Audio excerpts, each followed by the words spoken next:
მოგესალმებით, მეგობრებო. ხშირად გვაქვს ხოლმე კრიზისული პერიოდები, სირთულეები, იქნება პირადი ცხოვრება, იქნება ოჯახური მდგომარეობა, ფინანსური პრობლემები და საკმაოდ ისეთ სირთულეებს ვაწყდებით ხოლმე ფსიქოლოგიურად ან რეალურ ცხოვრებაში მაგალითად და გვაქვს ხოლმე სერიოზულად ესეთი რთული გამოწვევები ცხოვრებაში. და ვეძებთ ხოლმე პასუხებს ხან ესოთერიკაში, ხან ასტროლოგიაში, ხან ფსიქოლოგიაში მაგალითად, ხან უბრალოდ სადღაც ისეთ იოგაზე ვიწყებთ სიარულ სიტყვაზე, ხო? ან ვარჯიშზე ვიწყებთ სიარულს, ან რაღაც მოქმედებისკენ ყოველთვის გვიბიძგებს ნებისმიერი რთული სიტუაცია და კრიზისი. ძალიან მნიშვნელოვანი არის ამ კრიზისულ პერიოდებს სწორად შევხვდეთ, სწორად გავიაზროთ და ყველაზე საინტერესო ის არის, რომ კრიზისული პერიოდები სირთულეები ცხოვრებაში, რომელიც შეიძლება ხანგრძლივად მიდიოდეს და არა მაგალითად აიხო უცებ რაღაც აფეთქდა ცხოვრებაში და სირთულე დაიწყო. შეიძლება ვიყოთ მუდმივ სტრესში, ცხოვრების განმავლობაში დიდ ხანს ხანგრძლივად, ხო? აი ამ ყველაფრისგან გამოსვლა ძალიან საინტერესო არის სხვადასხვა ასტროლოგიიდან კარგ ესეთ გამოსავალს გვთავაზობს ხოლმე სხვადასხვა კუთხით მაგალითად, მაგრამ ყველაზე მნიშვნელოვანი არის აქ ჩვენთვისაც ნავიღოთ კონტროლი ჩვენ თავზე, ჩვენ ცხოვრებაზე და ნელა დავიწყოთ დაფიქრება, რატო ვართ ამ სიტუაციაში, რა უნდა გავაკეთოთ, აი სუფთა პრაგმატულად რო გითხრათ, ხო ჩვენ შეგვიძლია თერაპიაზე ვიაროთ და წლები ვიტიროთ, ან წლები სევდაში ვიტრიალოთ, როგორ არ უყვარდი ოჯახში, ან როგორ რაღაც სტრესი იყო, როგორ არ იყო ის გარემოება, როგორც მე მინდოდა და ეს თერაპიულად გაგრძელდეს წლების განმავლობაში და არაფერი არ შეიცვალოს, ხო, უბრალოდ გავაცნობიეროთ, რომ კი, ჩვენ ვიყავით სტრესში. მაგალითად, ფსიქოანალიზის კუთხით რო შევხედოთ, ხო, ამას. მაგრამ გაცილებით მოკლე გზა არის ხოლმე რეალურად გამოვიდეთ სხვადასხვა ესეთი ტრაუმული სიტუაციებიდან. თერაპიულ პროცესში, რა თქმა უნდა, მნიშვნელოვანი არის თუ საერთოდ არ ამა გაცნობიერებული, მაგალითად, არაფერი სად ვარ ხარ, რატო ვარ და რა მაწუხებს, აქ უკვე ნამდვილად თერაპიული პროცესი არის ცოტა ხანი ჩასართავი, რომ გავიგოთ რა სიტუაციაში ვართ, ხო? და არ არის მარტო გონებით გასაგები, ხო? შიგნიდან უნდა მივხვდეთ ცხოვრებას. ეს არის ცხოვრება ზოგადად, ეს არის ასაკი, ეს არის წლები, რომ დრო გვჭირდება, რომ გავიგოთ სამყაროში დედამიწაზე რა კანონები მუშაობს, ურთიერთობებში რა კანონები არის, რამდენად შინაგანად უნდა გავისისხლორცოთ ხო ეს გარემოება, როგორცაც ვხედავთ მაგალითად როგორი სიტუაციებიც არის და ზოგჯერ შეიძლება არც ვიყოთ იმდენად ფსიქოლოგიურად გაზრდილები, ესე რომ ვთქვათ, რომ შევაცნობიერებდეთ, რომ ეხლა ზუსტად აი ფორმულებში რა მაწუხებს, როგორ უნდა გამოვიდე ამ სიტუაციიდან, აი აქ ნამდვილად ფსიქოანალიზი იქნება თუ CBT თერაპია, თუ გეშტალტ თერაპია, თუ სხვა თერაპიები ძალიან კარგი არის, რომ გავერკვეთ. ან ახლა უბრალოდ მეგობრებთან საუბარი გშველის ხო, რომ სადღაც გავერკვეთ, ან მეგობარმა გვირჩიოს მაგალითად, ახლა მეგობრებს გაჩნია, მაგრამ მაინც. და ნუ აი ესე ნენელა ცხოვრებისეულად ახალ გამოწვევებთან სწავლობთ გამკლავებას, ხო? მაგრამ როდესაც ჩვენ ვეჯახებით უკვე ღრმა ტრამვებს, ან ღრმა გაწელილ ნეგატივს, რომელიც უკვე მიკროფსიქოტრამვები გამოიწვია ჩვენში, მაგალითად, ხო? აი აქ ძალიან კარგი არის თერაპიულ პროცესთან ერთად უკვე ჩავთოთ რეალურად ქცევაზე ორიენტირებულ თერაპიას ვეძახით ამას, მაგრამ ასტროლოგია კიდევ უფრო სხვანაირად უყურებს, ყველას აქვს თავისი თავარი კარმული მისია, კარმული გადატეხვა, ესე რომ ვთქვათ, სიტუაციის, ხო? და მართალი რომ გითხრათ, ხა რამდენი წელია მუშაობა კარმულ ასტროლოგიაზე და ახლა 15 წელზე მეტი გავიდა უკვე. და საერთოდ ეგივეს ვაწყდები, რომ თუ ქცევას არ ცვლით ხოლმე. ოღონდ კონკრეტულად ის კი არა, რომ აი წავედი და აი პრიმიტიული კუთხით ვარჯიშზე დავიწყე სიარული, ხო? ოღონდ გავუცნობიერებ. აი აქ ესე მაინც მარტივად არ მუშაობს. ყველასთან არის კონკრეტულად თვითონაც თუ ადამიანი კარგად არის კონტაქტზე თავის თავზე, თვითონ მიხვდება რა აწუხებს და რისი შეცვლა არის აუცილებელი ხასიათში, ქცევაში. და ეს ყველაფერი მოდის საიდან იცით, რომ ჩვენ თუ არ გვაქვს ძალა რაღაც შევცვალოთ ცხოვრებაში, ხო? აი მე ვიცი, რომ აი ეს რუტინა მაქვს დასაცავი მაგალითად, ან მე ვიცი, რომ ზედმეტად არ უნდა ვიყო დეტალებზე ორიენტირებული და უნდა ცოტა მოვეშვა. ან ვიცი, რომ სატურნულ ენერგიას რო ვეძახით, ზედმეტად ესეთი ეკო ფუნქციაში უყურებ, მაგალითად სუპერ ეკოში, ხო, ძალიან სამყაროს და სულ კრიტიკაში ვარ, საკუთარი თავის უთვითგვემაში ვარ და სილაღე მაკლია ცხოვრებაში, ხო? აი ესეთი ძალიან მარტივი ენერგიები, ისე რომ ვთქვათ სამყაროში, ხო, რაც არის ცხოვრებაში, რაც უნდა გამოვავლინოთ, ყველას თავის ზოგს დისციპლინა ჭირდება, ზოგს ზედმეტი აქვს, ზოგს ცოტა კომუნისტური ფსიქოტიპი აქვს და თავს უზღუდავს ყველაფერს და ამის გამო შეიძლება გავებულიც იყოს. მინახავს ესეთი, რომ რაღაც ინტროექტებში ვარიან ძალიან გაჭედილი და უნდა ერთ მხარეს აქედან გამოსვლა და მეორე მხარე უკრძალავს შინაგანი, ხო, შიდა კონფლიქტი არის და მერე სხვებზე ავლენენ ამ შიდა ბრას, ესე რომ ვთქვათ, ხო?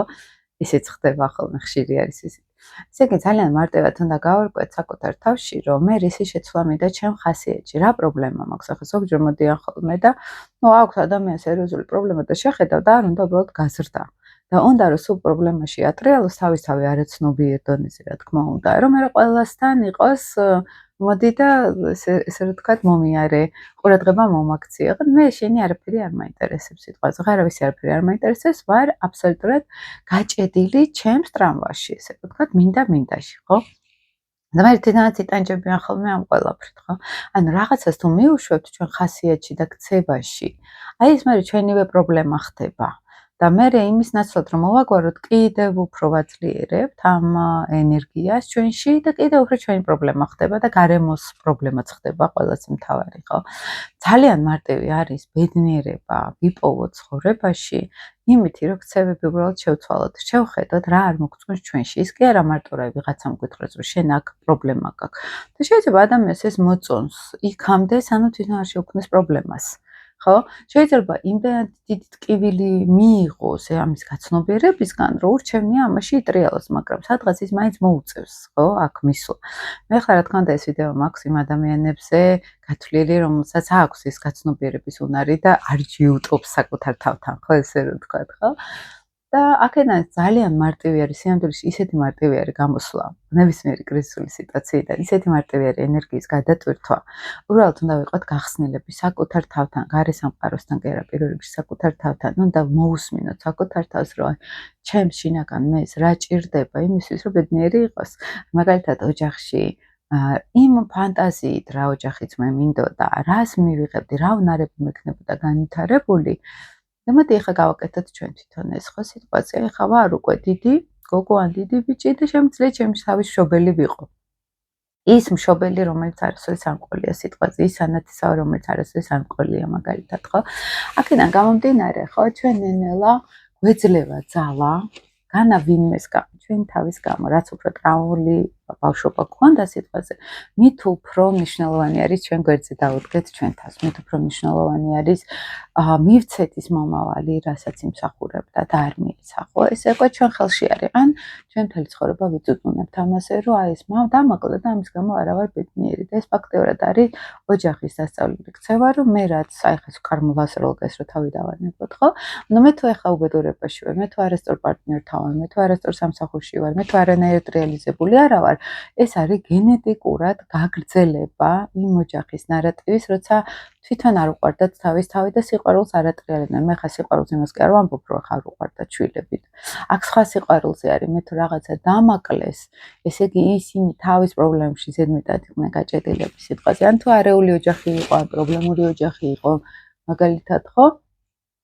აქ განსაკუთრებით მათ ჰქონდათ უკვე პრობლემები, არაცნობიერად, ახლა ცნობიერებნა, ყველას გვაქვს პრობლემები, ისე არ არის, ხო და თუ არ არის პრობლემები, ეს კიდევ უფრო პრობლემა არის ხოლმე შემდეგ. ასე რომ ყოველთვის არის რაღაც დასამუშავებელი, რაღაც გასავლელი.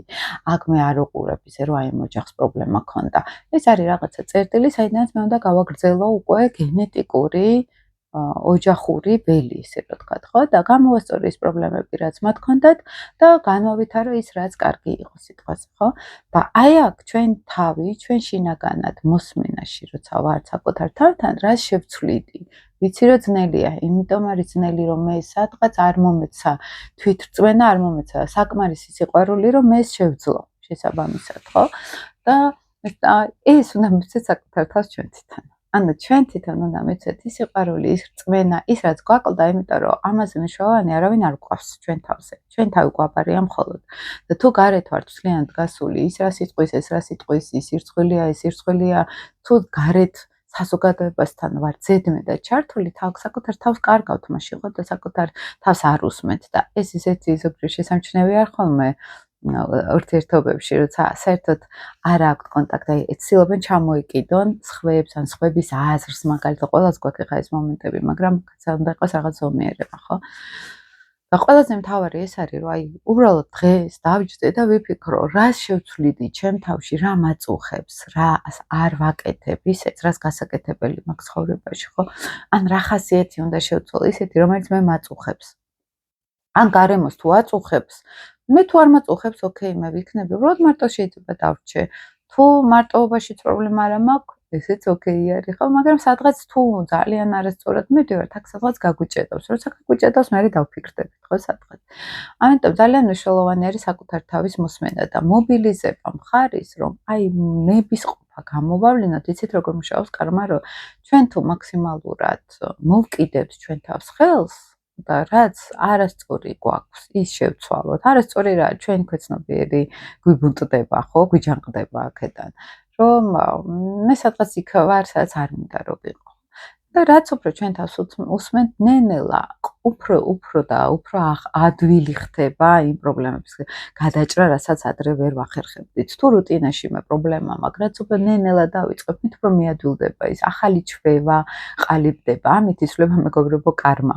ამით იცვლება ოჯახური ველი. იმიტომ რომ ის რაც ჩვენ გვჭირდება და ვერ ვაკეთებთ, ხო, ეხლა თან დაბნელების დერეფანი იწყება და ყველაზე მნიშვნელოვანი პერიოდი არის ზუსტად ესეთი რაღაცების შესაძლებლობა. ეხლა სატურნიც ვერტში გადადის, ნეპტუნი გადავიდა უკვე ვერტში და ყველაზე კარგი პერიოდი არის რაღაც ახალი დავიწყოთ, რაღაც ახალი შევცვალოთ რადიკალურად. სიმამაცით, გამბედაობით შევცვალოთ ჩვენი ცხოვრება და ეხლა არის ყველაზე კარგი პერიოდი ამისთვის. გადახედეთ თქვენ ჩვევებს, თქვენ რუტინას, ყოველდღიურ ცხოვრებას, რაც შეცვლიდით თქვენ ცხოვრებაში, რაც შეცვლიდით თქვენ შინაგან ხასიათში, რაც შეცვლიდით აზრებში, მაგალითად, ხო? აქედან ნელა შემოვა ის ზუსტად ის კარმის გადაპროგრამება, ოჯახური ველის გადაპროგრამება და ახალი ცხოვრება იწყება, ახალი შესაძლებლობები შემოდის. შემდგომ აი ამ ნებისყოფის დაძაბვით, ესე რომ ვთქვათ, პატარა დაჯილდოებაც ხდება ჩვენი თავისგან და მე ყველაზე მთავარი რომ აი ამ გაჭედილ ენერგიაში ცირკულირება ხდება ენერგოველის ეზოთერულად რომ შევხედოთ, ხო? და ჩვენი გონებაც გვაძლევს დაჯილდოებებს, ველი იხსნება ახალი შესაძლებლობებისთვის. ჩვენ თუ არ გვინდა შევიცვალოთ და ერთი და იგივეს ვატრიალებთ, ხო?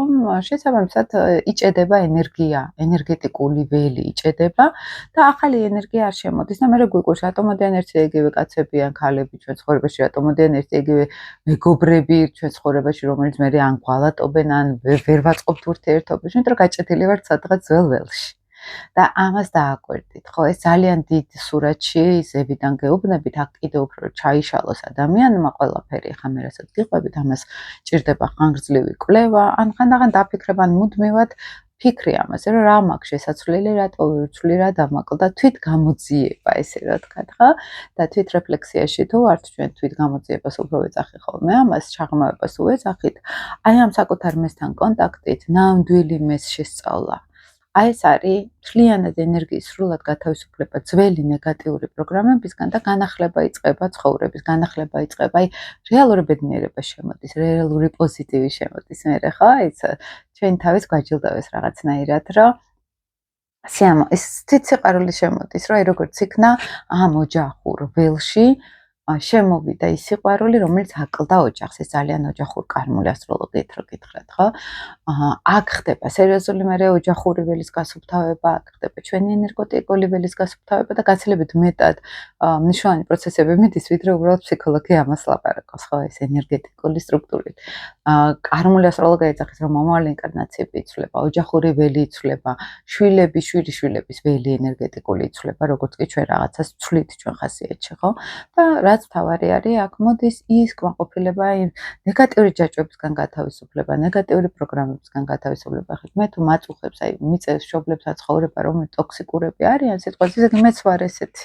მეც შიგნით მაქვს ეს ტოქსიკურობა გარკვეულწილად და ეს უსიყვარულობა, ესე რომ ვთქვათ, და ის ველი მაჯაჭვებს მე, ხო? და თუ მე ჩემ თავზე ვიმუშავებ და გავთავისუფლდები ჩემი დაბლოკილი კარმული იქნება და ოჯახური ველისგან, ყველაფერი მე თავის ბუნებრივად ლაგდება, ანუ რაღაც სამსახურებრივი შემოთავაზებები მოდის, ანუ რაღაცა ვედი იცლება და სადღაც გადავდივარ სიტყვაზე საცხოვრებლად სხვა ადგილას, სხვა საზღვარგარეთ მივდივარ, ან რაღაცა ხდება ისეთი, ან ვიტრიალებთ იმ ნეგატიურ ველში სულ, ხო? ეს მინდოდა მეგობრებო, მე თქვენ ცოტა მოკლე ვიდეო მინდოდა დღეს ჩამეწერა თქვენთვის და დააკვირდით, მოიფიქრეთ, რა გაქვთ შესაძლებელი ცხოვრებაში, ახლა დაბნელების პერიოდი ყველაზე კარგი არის ამისთვის, რომ მართლა რადიკალურად შევცვალოთ ჩვენ თავი და ჩვენი ველი, ხო? დროებით მეგობრებო.